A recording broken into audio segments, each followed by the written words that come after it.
Welcome back. You can see we're actually at the event now. So remember in my earlier video, I told you that I automated the process. Yes, by recording all the videos and making sure the content was available for anyone that wanted to learn. Now, that gave us so much peace. Yes. Now, let's go to the next thing that happened in my content creation journey. Now, I decided after I had created the content and it was available for people to learn and, to also do their training on demand. With the help of the supervisors, I decided to create an online course.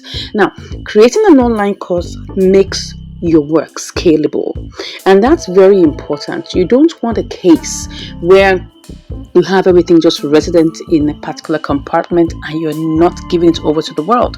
So what I did was to create an online course, put it online, and people all over the world can buy from me. And that was very transformational, and that's scaled up that particular content, took it all over the world. I'm talking about people all over Nigeria, people in Africa, people in the US, UK, in the Middle East. As far as these places, they were buying this online course, and that is very, very important for you. If you have a skill and you can monetize that skill, yes, you don't have to just keep that skill to yourself. Take that skill, create it into a content that can now be scaled up and taken to the world. So that is what we did by globalizing and giving that content scale. Now you can do that too. Now that's the next step in my content creation journey. Now after that, right, I decided to go onto platforms. Yes, I accidentally got on YouTube. Yes, I'll show you a screenshot of my very first appearance on YouTube. That was how many years ago? That was 2010. Oh my God.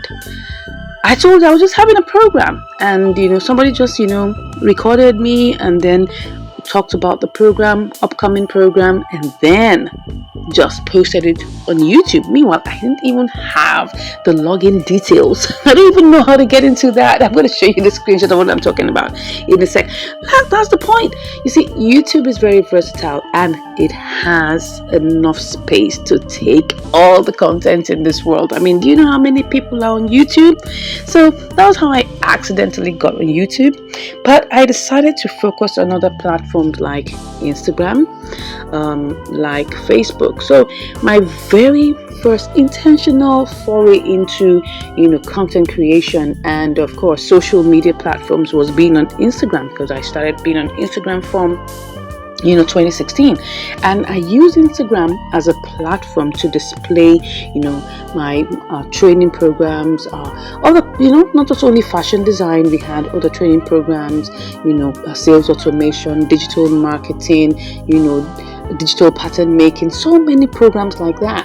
But you see, the disappointment that I met with Instagram was that with every single thing that we did there, the bottom line wasn't adding up. That's it. I would go on live almost like probably 2-3 times a week, and I would put in all that effort. I will post maybe like 1 or 2 times a day, and yet you still had to do ads to get a wider reach, and even with that there was no monetization. So I got fed up of being on Instagram. I got fed up. I decided to wind down on that and focus on Facebook.